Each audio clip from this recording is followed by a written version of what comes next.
järgmisena jätkaks siis kahe põneva versiooniga, et kõigepealt liitub minuga siis Ivi Schneider, tunnustatud sisearhitekt, kellel on ka siin kõrval oleval näitusel väljas kaks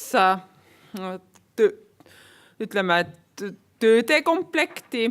Üks nendest on siis minu jaoks võib-olla seda näitust tehes üks suurimaid üllatusi, nimelt Ivi diplomitöö, mis on siis sellist vaimustavat hallotsinogeenset pöörast popstiili iseloomustab, ja teine on just vastupidi ülimalt asjalik näide Ivi siis portfooliost. Nendest on siis erinevad treitud objektid, et põhiliselt küünlajalad, ja Ivi ütles, et ta neid tegi ka siis kooli ajal müügiks. Et me räägiksime siis õppejõududest ja ma kohe võtan istet sinna kõrvale. Et siin tõesti mainisin, et oled tegelenud väga paljude erinevate siis tegemistega, aga tõesti, mis mind võib-olla ühelt poolt mainisin diplomitöid, aga mind ka hämmastas, et tõesti neid küünlajalgasid kooli ajal tegid, et kuidas selleni jõudsid või? Et kui Toivo Raidmas mainis siin, et ta on nagu kase otsast tulnud, et ma olen ka natuke seda tüüpi. Et ma ei ole Tallinnas kasvanud, ma kasvasin Rakveres ja mu vanemate kodu oli Tammiku kõrval, Vallimäe kõrval, nii et ega ma mujal ei elanudki ka õues ja puu otsas ja kodus tuli ka igasuguseid töid teha. Ja ma ei tea, eks ma olengi vist niisugune toimekas, et ma vist elus ette jää, et ma teen kõiki töid. Aga muidugi see kooli tulek, et ma alguses tegelikult tahtsin hoopis tekstiili õppima minna, kuna ma lapsena õmblesin ja kudusin ja eegeldasin, aga sattusin tööle projekteerimisinstituuti ja see oli just see 60. algus, kui oli see sisearhitektuuri tõusuaeg ja tehti nii kihvte töid ja ma vaatasin, et oi, see on nii põnev, et seal on tekstiil ka sees. Aga on sul meeles, mis nendest objektidest sul täpsemalt silma jäid? Ja ma mäletan, ma töötasin selles ÜTKK projekteerimisinstituudis Narva maanteel, mis oli Moskva allusega ETKVL-i süsteemis. Seal olid siis tööl arhitektid nagu Erkel, siis oli veel Uno Sisa, sisearhitektidest oli seal, siis ta oli Leida Reinbacht, hiljem Leida Tarvas, Aate Eliõun. Ja kuna Aate oli väga hea joonistaja, siis ta tegi veel hästi kihvte neid perspektiive, nagu siingi väljas on need käsitsi tehtud ja siis ma vaatasin suu ammuli, et jumal kui vahva eriala ja see seltskond oli ka seal niisugune hästi lustakas, kes innustas oma olemise ja oma tegemistega. Aga treimise juurde, kui ma kooli läksin, et nagu ma ütlesin, et 60-ndad oligi see tõusuaeg Eestis sisearhitektuuris. Ja nii ongi nii, et eks me oma sünniks ja eluks aega valida ei saa, kohta ka valida ei saa. Et mina olen ka see nõukaaja laps, aga nii palju on minu vanustel vedanud, et me saime seda Eesti Vabariigi õngu nagu läbi oma õpetajate kõvasti. Et kui mina kooli läksin, see oli Edgar Velberi, oli kateedri juhataja. Ja paari aasta pärast siis tuli Väino Tamm, aga eks see ülikoolis käimine ei olegi ainult eriala õppimine, ma leian, et see on nagu elukool ka. Et ma olen alati mõelnud, et ega siis meil on eeldused mingi aine peale, aga kõiki asju me ikka ei oska kõiki aineid. Et näiteks kui ma koolis keemiat ei oska, siis ma pean leidma võimaluse, et sellega hakkama saama, kui nupp ei noki. Et nii on meie erialal samamoodi, et ma ei teagi, praegu vist ei ole nii palju aineid kui meie ajal, et meil oli tugevusõpetus, kujutav geomeetria ja materjaliõpetus, elekter, valgustus, ventilatsioon, et neid aineid oli ikka väga palju, aga ikkagi mõjutasid kõige rohkem need erialaõpetajad. Et ma just mäletan, et mis mulle meeldis, et mulle meeldis niimoodi mõelda, et kui ma jälgisin näiteks Väino Tamme või Vello Asi või Leila Pärtelpoega, siis mul tekkis selline tunne, et mulle kohutavalt meeldis see nende ellu suhtumine, töösse suhtumine, et mul tekkis selline tunne, et ma tahaks ise samasugune olla ja samamoodi elada, et see oli minu jaoks nii vaimustav. Et siis ma olengi mõelnud, et õppejõudude puhul on hästi tore see, kui nad on sellised nakatavad ja suudavad eeskujuks olla. Et noh, muidugi on, me ise oleme erineva, tuleme erinevast taustast ja õppejõud samamoodi, aga sa siis oma tüübilt ja natuurilt panedki enda jaoks selle maailma kokku, kuidas sina seda näed. Ja siis puidutöö veetsid pikalt aega. Et seal oli samamoodi, et jälle meil oli töökojas oli teistjärgsed meistrid, et kõige naljakam on see, et me ei mäleta paljud nende eesnimesid üldse. Üks oli onu Erm ja teine oli onu Luup. Ja siis oli August Arike, kes oli siis nagu tegelikult rohkem nagu pedagoog, aga see onu Erm ja onu Luup, et nad olid nii vahvad onud, nad olid seal töökojas päevad läbi. Ja me võisime ise ka seal tolkneda, nagu Jutaki ütles, et meie ajal oli tõesti nii, et me olime päevad läbi koolis. Et noh, nõukaajal raha eriti vaja ei olnud, midagi osta ei olnud, et nälga ei surnud, nii palju raha oli, et me tõesti olime koolis ja meie aeg jäi sinna Õllepruuli. Te kindlasti teate, kus see on, see endine Laidoneri villa. Et sinna me hommikul läksime ja lõppes sellega, et meil oli seal majahoidja korter oli seal majanurgas. Et ta oli nii vihane, et ta ei saanud meist muidu lahti, kui lülitas elektri välja, keeras korgid välja, et me majast ära läheks. Aga tegelikult olid ka õppejõud, noh, Leila Pärtelpoeg andis meile akvarelli, andis eriala, Tammi Asi samamoodi andsid eriala, andsid ka akvarellitunde. Et siis ma mäletan, et me see koolimeest tolknesime. Tamm oli meile pannud natuurmordiseadelised üles, seal olid sidrunid peal. Aga meil kippus õhtupoole nälg peale, siis me sõime need sidrunid kõik ära ja Tamm tuli järgmine peale uute sidrunitega. Aga töökoja onutest nii palju, et see töökojas oli hästi tore keskkond või noh, see meeleolu oli vahva, et seal olid need vanad Tisleri pingid ja seal me kogu aeg kõlgutasime jalgu ja alguses õpetati meile neid põhitöövõtteid, noh, me pidime saagi oskama käsitada ja haamriga naela lüüa ja kruvi keerates, me õppisime tappe tegema ja seal oli ka treiping ja noh, meile õpetati kõiki. No, ma ei tea, miks mulle see treimine nii kohutavalt meeldima hakkas. Ja noh, meie ajal, nagu siin minu ealised on öelnud, et me eriti tööle käinud, aga kõik me ikkagi natukene leidsime töövõimalusi, et endale lisateenida. Ja mina näiteks tõesti sain treimise nii selgeks, et ma treisin isegi puunööpe ja müüsin neid, sest siis tulid puunööbid moodi. Ja neid treitud asju on mul ilmselt ilma peal ikka päris palju, et need on juhuslikult, mis mu vanemate kodus alles olid, et ega me keegi pole oma kooliajagsed asju nii väga hoidnud. Aga siis sai ka sukavardaid tehtud ja müüdud ja igasuguseid imeasju, et hästi tore oli. Ja just need töökojameistrid olid ka niisugused hästi nakatavad ja ma ei tea, mulle siiamaani see puidulõhn nii kohutavalt meeldib, see niisugune ehtsa puidulõhn. Ja lisaks on siis näitusel väljas ka sinu baarikapp, et see on ikkagi väga uhke. Et kas see oli siis tegemist on siis, ütleme, vabaloominguga või kursuse tööga? See on tegelikult kursuse töö, et meil oli iga kursus oli ka üks töökojas vaja valmistada üks ese, et algas siis esimesel kursusel sellest järist, toolist ja need töömahud läksid suuremaks, et noh, tegelikult oli see jube tore seda materjali oskust nagu õppida, et ma ise töötasin ka kooperaatoris aastad, et sellest oli ikka väga palju kasu, et ma teadsin, kuidas puitu kokku panna ja metallist üht-teist. Aga see oli jah, mäleta, kas see oli 4. kursus ilmselt, kui oli vaja teha niisugune korpusmööbel. Ja sel ajal oli ribiplaat, ma ei tea, kas noored teavad, mis on ribiplaat. Ja me tegime ise need ribiplaadid kõik. Ja see osa, mis seal vineeriga painutatud on, selleks ma pidin ise rakise tegema ja sinna siis kihilt nagu vineeri surukruvidega kokku keerama, et seda kõike tekitada. Et see oligi hästi töömahukas, aga nii tore oli teha ja eks tal on oma väiksed vead ka seal, mida teisedki peale vaadates aru saavad, aga igal juhul tore oli teha ja siiamaani on ta alles, sest et ma ise oma pere alustasin selle kapiga, nüüd on mul vanema poja majas olnud ja ikka veel alles.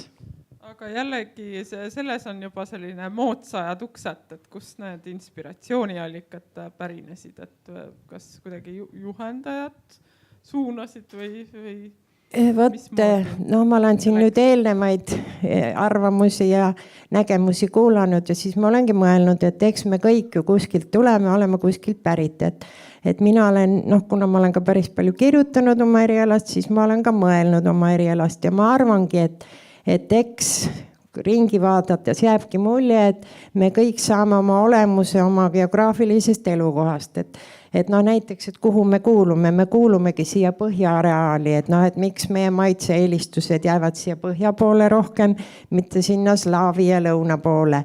Et eks siis kohalik eluviis, kohalik kliima, kohalikud materjalid kujundavad nagu see meie arusaamu ja maitse-eelistusi ja nagu Tammi asi tõesti, uskumatu, et minul on ka jäänud see Tamme õpetus meelde, et kõik algas just sellest sisust ja konstruktsioonist ja et me olime küll tüdrukud, et aga nad nii oskasid meid kõike niimoodi mõtlema panna, et ja just see ka, et ei ole vaja kedagi kopeerida ja mul on see siiamaani meeles, et ma teen või koledasti, aga et mulle ei meeldi ka mingid trendid, kus ma üldse vaeva ei näe, et mulle isegi meeldib natuke ennast piitsutada niimoodi millenigi jõuda, et see pakub nagu hästi palju rõõmu. Aga õppejõududest veel, et muidugi kõik muutub ja meie vanustel on kombeks öelda, et kui meie noored olime, siis oli jube tore, eks. Aga et aeg muutub, et meil olid hästi väiksed grupid. Ja meie näiteks saime õppejõududega, nagu kolleegidega läbi, et sel ajal asi ehitas maja, et me käisime asi juurest algutel, hästi tore oli. Siis me käisime Leilaga Kadri ja Marti jooksmas Velbri juures ja Kuusküli juures ja et me suhtlesime nendega nagu kolleegidega. Et mul on sellest nii soe tunne jäänud ja näiteks siis oligi vähe vilistlasi, vähe tudengeid ja kui meil olid need sügised rebaste peod, siis alati kutsuti kõik vilistlased kooli. Ja näiteks mina esimesel kursul juba sain tuttavaks Toivo ja Maiduga ja kõigi nendega, et kui me ellu läksime tööle, et siis oli hästi tore nagu kogemusi saada kuskilt, kui hädas olid. Et see oli hästi tore, et me rahvas niimoodi kokku hoidis, eks praegu ole ka seda, aga eks kõik ju muutub ja ajad muutuvad. Et ma ikkagi kasutan võimalust, et veel mainida veel korra sinu diplomitööd, et kas sa et mis on kindlasti selline väga põnev, ikkagi oma ajastu laps, et kas sa natukene räägiks sellest objektist ja tolle ja diplomitöö tegemise viisist? Et ma ei jõua ju oma elulugu ära rääkida, et mul emapoolne vanaisa oli Luteri Tisler ja kui mina laps olin, siis vanaisa kodu oli Luteri mööblit täis ja minu oma isa oli mööblitööstuse direktor, et nii, et ma lapsena olen üles kasvanud mööblitöökojas nende mööblitegijate onude juures, kes tegid mulle nukuvoodid ja tugitoole ja igasuguseid asju. Ja ma mäletan polituri lõhna ja kõiki neid väärisvineere, et see oli minu jaoks nii põnev, et tegelikult mulle meeldiski nagu see eseme kujundamine ka väga. Et ma olen ka suht palju mööblit ju kujundanud. Ja kui diplomitöö kätte jõudis, siis me pidime ju ise valima, mida me teeme. Ja noored ei tea, siis oli selline arhitekt nagu Seppmann ja temal oli hästi tore suvekohviku projekt, mis pidi sinna lauluväljaku kanti tulema. Seda ei saanudki tehtud, aga ma võtsin nagu selle projekti aluseks, et midagi niisugust rõõmsat teha. Ja siis ma proovisingi just seda mööbli osa sinna teha ja siis mul tuligi idee, et see maja oli nii kõhuline, et see mööbel võiks ka niisugune läbipaistev ja kerge olla, et ta oligi nagu suvekohvik. Ja siis ma punnitasin seda mööblit ja ma tegin isegi traadist maketid, et mul olid need tükk aega alles, aga nüüd ma olen nad ammu ära visanud, fotod vist on neist.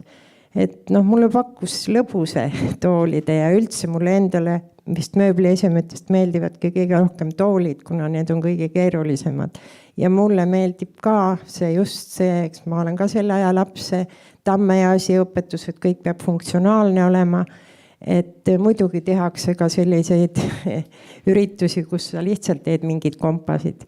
Aga et mulle meeldivad ikka need funktsionaalsed asjad väga, kus on ka iseloomu.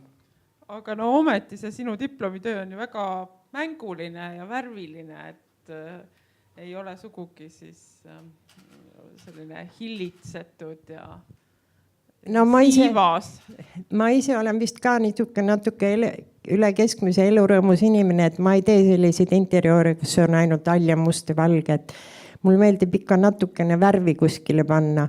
Ja siis ka, et kuna ta oli sooja kohvikega, seal muud polnudki klaasi, et üldiselt meeldis mulle värvidega möllata ja ma teen ka akvarelli siiamaani, sellepärast, et vahepeal, kui ma kooli lõpetasin, ma olin meie erialast pettunud nende kruvide ja poltide joonistamise pärast ja siis ma hakkasin akvarelli tegema enda lõpuks, et mul on ellu ikka seda värvi vaja. Aga kus te käisite Leilaga akvarellimas? Leilaga me käisime, tegelikult oli nii, et Leila pidi olema meie esimese kursuse järgselt suveprakite ja juhendaja Kihnus. Aga Leilal olid siis väiksed lapsed, Mari ja Kadri, ja ta ei saanud miski pärast meiega tulla, aga me olime suht kanged, me põrutasime 4 ise Kihnu ja maalisime seal oma pead, et siin ongi väljas ühe mu grupikaaslase akvarell Kihnu riied seelikutega, et mul endal on täpselt samasugune pilt kodus, et meelest see kõik see Kihnu elu. Aga Leila oli ka hästi nakatav, et kuigi tal olid väiksed lapsed ja ta oleks võinud öelda, et ei saa tulla, et näiteks ta viis meid Tartusse sinna Eesti Rahva Muuseumisse, need väiksed plikad olid näpu otsas, sõitsime Pärnu või sinna Tartusse, käisime kõik selle Eesti Rahva Muuseumi läbi ja ta nagu tutvustas meile seda Eesti Rahva käsitööd ja mööblit ja neid näidisid, et ma ise mõtlen ka, et nagu ma ütlesin, et ma ei ole niisugune trendiinimene selles mõttes, et praegu globaliseeruvas maailmas, et mulle kohutavalt meeldib, et kui me suudame leida üles neid meile omaseid väärtused ja nende pealt nagu interpreteerida midagi, et muidugi kõik ju kordub, aga et kui sa ikka väga tahad, et eks vaeva peab ikka nägema, et ega ilma vaeva nägemata ei juhtu midagi. Aga sa ütlesid, et mainisid meile ainuomaseid väärtusi, et mida sa selle all silmas pead? No ma mõtlengi, et kui seda meie rahva ajalugu vaadata ja seda rahvuskultuuri, et kas või sealt samast termist, et näiteks ütleme, et kui kunagi tehti kõik puidust, et siis tuli metall, et nagu Jutagi ütles, et tuli plastik ja et võib-olla inspireerib sealt mingi vana ese, mida annab kaasaegses materjalis natukene teisiti teha või et peagi alati kaugelt kõige otsima. Aga mõnes mõttes ju lihtsalt oponeerides, et ka siis need tänased mustrid ja popkultuur võib ju samavõrra inspiratsioonirikas olla. Ei, muidugi võib, ma ütlesingi, et maailmas on ju kõik segatud ja laenudega, eks meiegi oleme laenusid saanud ja isegi teed vahel mingi kavand ja pärast vaatad, pagan, keegi on selle juba enne ära teinud. Aga ma mõtlen, et tegelikult ikkagi, nagu siin tarbekunstnikudki räägivad, et Eesti tarbekunst ja Eesti kultuuritase on väga kõrge. Et kui niimoodi rahvusvahelises plaanis vaadata, et ju meil siis on ikkagi mingid väärtusi, et kas või see sama dekoreerimine, et hea küll, et see muhumänd on võib-olla ka Aafrikast tulnud, aga kuidagi ta meile omane on, et need disainitudengid ju tegid siin mingid järisid vahepeal nende rahvusmustritega. Mulle kohutavalt meeldivad need asjad. Ja mida võib-olla veel tahtsin küsida, et sellisest, ütleme, kui me räägime käelisest eneseväljendusest, et see on ka siis erinevatel aegadel olnud üsna erinevas koguses hariduse kaasatud, et vahepeal on olnud sellise joonistamise, maalimise, akvarelli kõrgajad ja ma arvan, et mida aeg edasi, seda rohkem on neid aineid kärbitud, kuna lihtsalt õppekavad ongi kuidagi rohkem võib-olla kontsentreeritumad ja nende asemele on siis tulnud näiteks arvutiõpetus. Et kuidas sulle endale tundub, et kas näiteks, ma ei tea, akvarellimine või maalimine on midagi sellist retrot tänapäeval, et või mida need sisearhitektile pakuvad? Ei, neid aineid ma ei pea üldse mingiks retroks, sellepärast et ma arvan, et kõik saab kuskilt baasilt alguse. Et näiteks, kui ma näiteks olen maalikunstnik ja teen mingeid kohutavaid poppe pilte, mingit abstraktsionismi pilte, eks ole, et ma arvan, et ma teen neid paremini, kui mul on selle klassikalise või akadeemilise joonistamise, maalimise oskused olemas. Ja näiteks ongi, et nagu see sama näituski, et jube tore, mulle meeldib sealt laua pealt peale hakata ja sinna taha otsa välja jõuda, et millise arengu on meie eriala läbi teinud. Et hästi tore on võrrelda just seda muutust ja see on ju normaalne, kõik muutub. Aga näiteks mul on olnud, ma ei ole küll päris õppejõud olnud, ma olen tunnitasuline õppejõud olnud. Diplomandi on mul olnud ja siis ma olen Viljandis õpetanud, et ma olen ühe oma diplomandiga hiljem natuke koos tööd teinud ja tema teeb ka kõik arvutis. Ja ükskord ma ütlesin talle, et kuule, et vaata, siin on üks plaan, et teeme selle 1/50. Ta vaatas, tal oli see kõik nii võõras. Ja siis ma ütlesin, aga proovi, et vaata, kui palju sa mõtled, kui sa seda plaani nüüd niimoodi suurendad. Ja siis ise ma olen suht jutukas ka ja siis ma ütlesin talle, et vaata, et kui sa nüüd paned seda sentimeetrit sinna, seda 2 sentimeetrit, et sul juba tekib see ruumitunnetus ja sa mõtled palju rohkem seda ruumi läbi ja sul tekib see ruumi mulje nagu teravamalt kui siis, kui sa arvutis klõpsid. Ja ta ütles, et jah, ongi nii. Et selles suhtes, ma arvan, et ma kõige vanamoodsam ei ole, aga mulle ikkagi õudselt meeldib see käeline tegevus. Sellega ma arvan, on meilgi hea lõpetada, et ja ka näiteks sellist käeliselt ka oma tegemisi võib-olla läbi mõelda, mõtestada on tõesti ääretult oluline ja näiteks seda sama kõrvalnäitustki tehes Toivo Raidmets tegi kenasti valmis ka maketi, mida oli siis palju lihtsam muuta, oma ideid seletada ja ka teistel ruumis tajuda, et kahtlema ja tõepoolest, et ma usun, et see võib-olla oli ka üks viis, tänu millele siis see võib-olla näituse kujundus niivõrd õnnestunuks sai. Aga aitäh, Iivi! Ja teie olete tõesti olnud sellise mitmel rindel tegev ja tõesti olnud ka siis pikalt õppejõud ja mitmete persoonide, keda siis eelpool mainitud kolleeg. Et mis on võib-olla teile kui õppejõul olnud kõige tähtsamad väärtused, mida olete tahtnud oma tudengeile edasi anda? Ma pean vist päris otsast peale hakkama, et ma lõpetasin aasta hiljem, kui need korüfeed siin, Summatavet ja Kants. Nii et, ja võib-olla, et ma pean ka ütlema, et mina lõpetasin pedagoogilise osakonna, kus põhiline rõhk oli maalimisel. Nii, tänu sellele oli ka see, et ma ligi 30 aastat pidin ka juhendama akvarellimaali. Aga muidugi inspiratsiooni andsid mulle just nimelt Mait ja Taivo Kants. Kui ma nägin nende töid kunstikooli lõpus, nemad olid kursus minust eespool, siis ma tundsin, et see eriala mulle ka nagu istuks. Aga kahjuks mind saadeti 3 aastaks nagu asumisele Viljandisse keskkooli õpetajaks, kuna ma ka pedagoog olin. Ja pärast seda siis ma tulingi otse joones siis ka ruumikujunduse kateedrisse. Ja kateeder muidugi, kõik need jutud on siin juba pikalt räägitud, kahtlemata minu õppejõuks olid samamoodi Vello Asi, Väino Tamm, Leila Pärtepoeg, täpselt samad suured inimesed meie jaoks.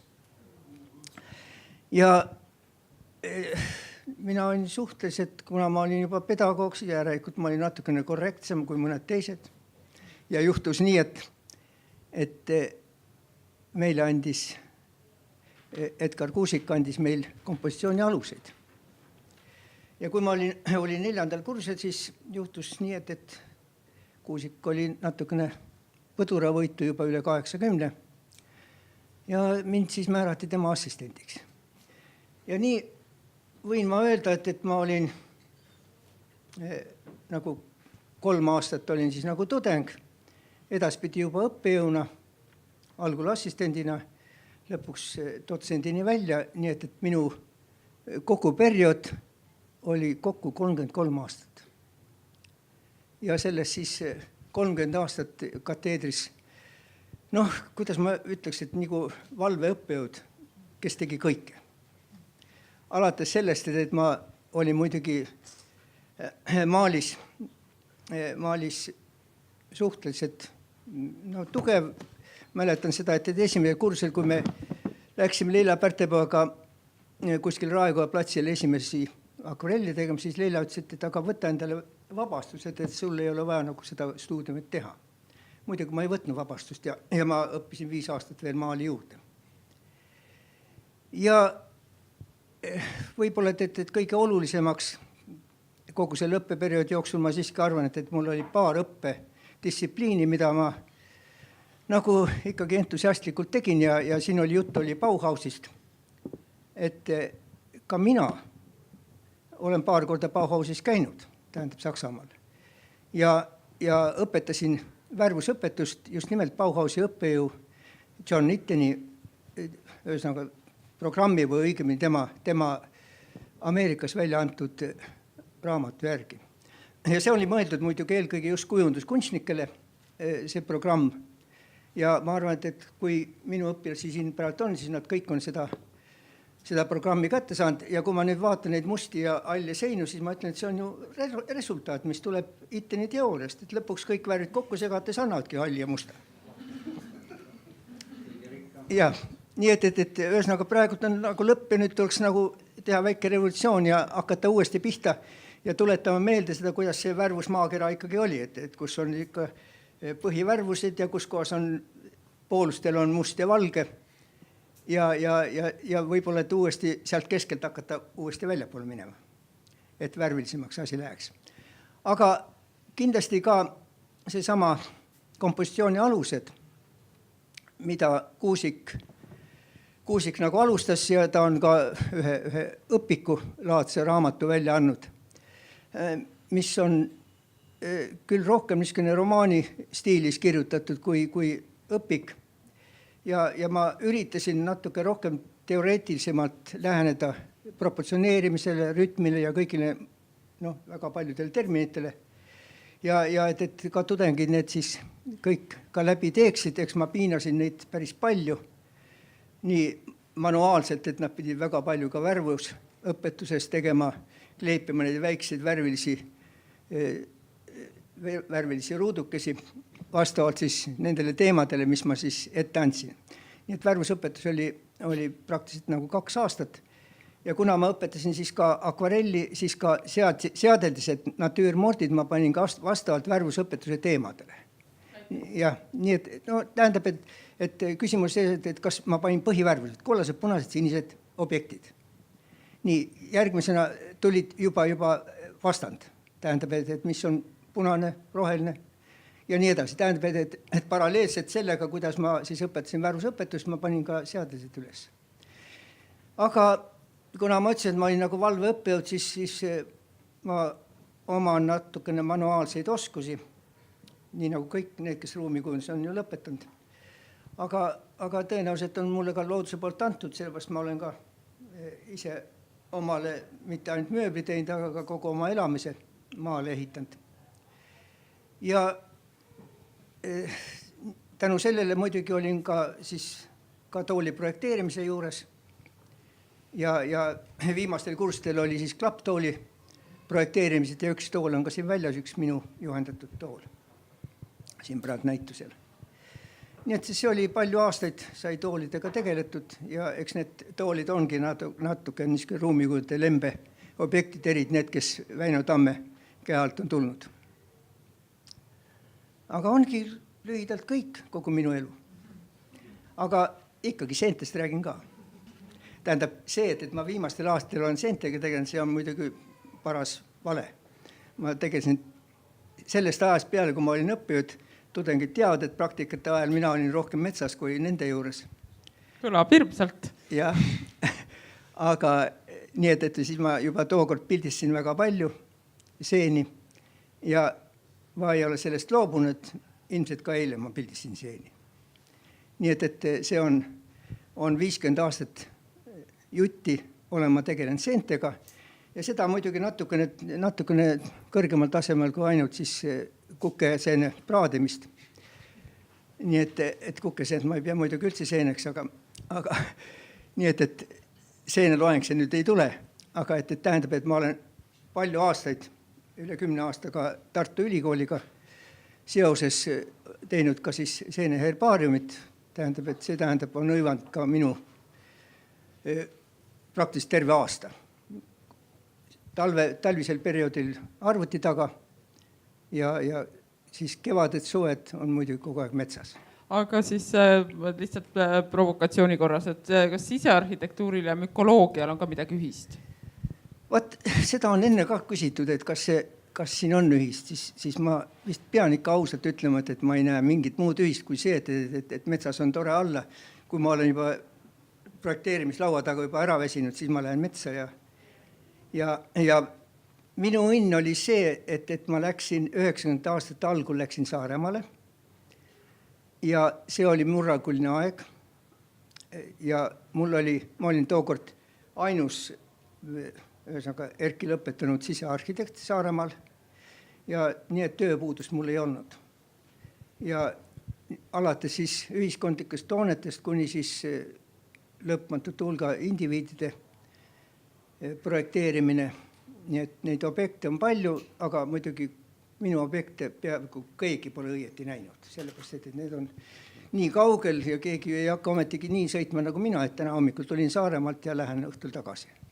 Aga no, et seda enam võib-olla on paslik küsida, et viimastel, ütleme, aastakümnetel või no, pigem siis 10 aastal on arhitektid, aga nüüd ka sisearhitektid metsa ja sohu igasuguseid väikevorme kavandanud. Et mis te nendest tegemistest arvate, et kas sisearhitekt peaks suvilaid, RMK majakesi, vaatetorne, varjualaseid projekteerima? Ma olen nii palju, kui nüüd televisiooni ja natukene ka siis interneti baasil olen ma neid ikkagi jälginud ja vaadanud ja muidugi leian, et need on põnevad projektid ja kindlasti väga vajalikud.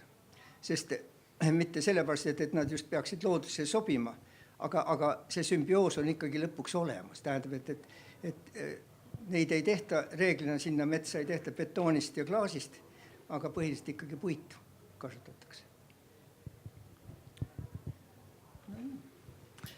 Et veel uuriks teie oma õpetamisaja kohta või õppimise aja kohta, et kas te natukene, siin on ka mitmeid nooremaid inimesi, et natukene iseloomustaksite seda Õllepruuli hoonet ja ka siis Suurkloostri ja Nunne nurga ehitist, et milline see oli alguses, kui te sinna kolisite? No Õllepruulist muidugi teavad siin ainult väga vähesed. See on siis see vana Laidoneri maja. Vana Laidoneri maja ja see muidugi maja oli omamoodi imposantne linnamõisa maja. Ja muide kõige huvitavam oli see, et vahetult enne sõda kujundas selle sisekujunduse Edgar Kuusik. Ja juba see sama kujundus seal mingil määral juba inspireeris meid, kuigi ta oli parasjagu räämas ja seal tänu Väino Tamme niisuguse entusiasmile oli meil ikka niisugused nii-öelda laupäevakud, mida tänapäeval ei tehta. Siis me ikka üritasime seda natuke korrastada ja värvida ja nii edasi, nii et see oli kogu minu õppeperioodi jooksul 5 aastat ja pärast seda ka ma isegi ei julge öelda, kas oli 4 aastat oli ma veel seal õppejõud. Ja edasi, kui Suurkloostri sai tuldud, oli see väikene šokk, sest ruumid kõik olid korrastamata ja muidugi hakkas sama asi pihta, et me pidime lausa õppejõud ikkagi oma pühapäeva või laupäeva selleks kulutama, et seal seda vaja natukene korrastada. Aga see käis kuni lõpuni välja, nii kaua kuni mina seal olin, nii et võib-olla see hiljem oli juba enam-vähem nagu korras ja ma mäletan siis, kui juba Juta Lember ja Aulo Padar ja seal veel kujundasid, seal oli üks väike kauplus meil vahepeal. Mis te seal müüsite? Jah, tähendab, seal oli ikka niisugused kujunduselemendid, mida seal müüdi.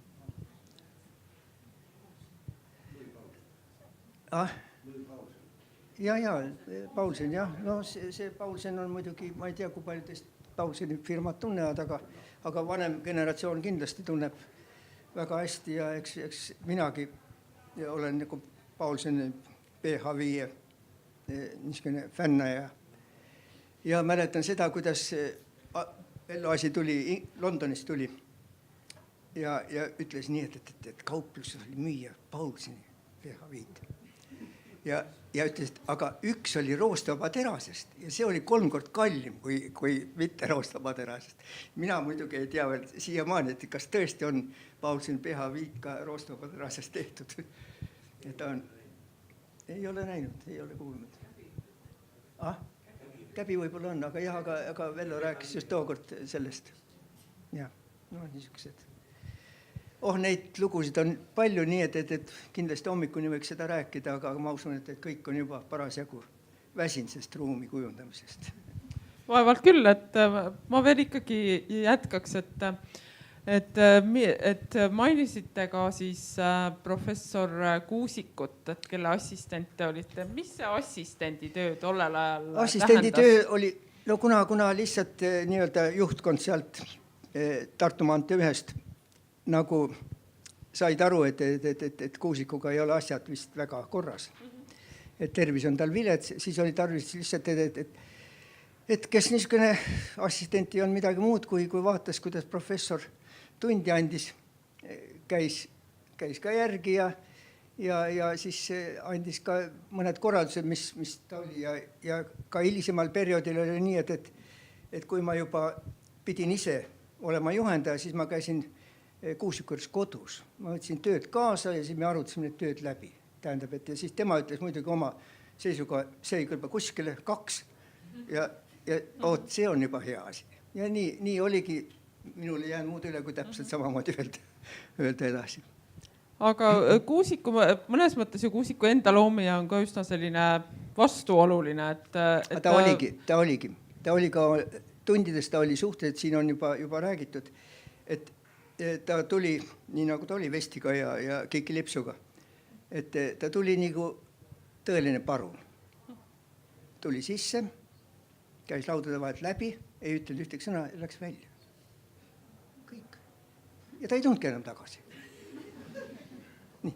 Et niisugune ekstsentriline niisugune käitumine, mis muidugi tekitas niisugust momenti.